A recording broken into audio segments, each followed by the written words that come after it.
السلام عليكم ورحمة الله وبركاته كلنتي وعنا وناكسن داوديال halkani waa xarunta dhexe Alpha TV magaalada Wajeer xiliyadan oo kale waxaan noogu baratay inaan hawdani somarno war wixii dalka iyo deegaanka naga soo gaaray warka waxa la diyaar ah aniga Maxamed Shaaficanko waxaan oo wanaagsan daawadayaal halka naga daawanaysan waa telefishinka Alpha stuudiyihiisa ku yaala magaalada Wajeer wararka daawadayaal aad ku daawan doontaan TV-da Alpha anigoo Anisa bint Rashid ayaa inii soo gudbinaya wararka kuma eekiyay waxa kale oo aad daawan doontaan barnaamijyada amuuraha haweenka oo islaano Anisa inii soo gudbinayo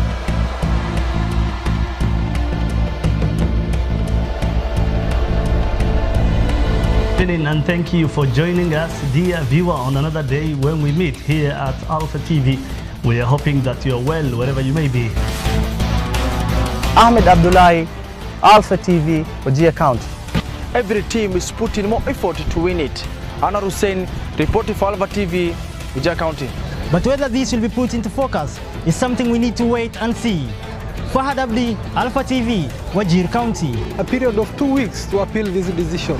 Adan Jelle, reporting for Alpha TV, Wajir. Hadda, xuska maalinta maxaabista Ali Aadan telefishinka Alpha gudaha xabsiga Wajeer. Si looga kaftoomo bariyaasha aan san u dhalanin gobolka Waqooyi Bari Fartoon Isxaaq Cali Alpha TV magaalada Wajeer.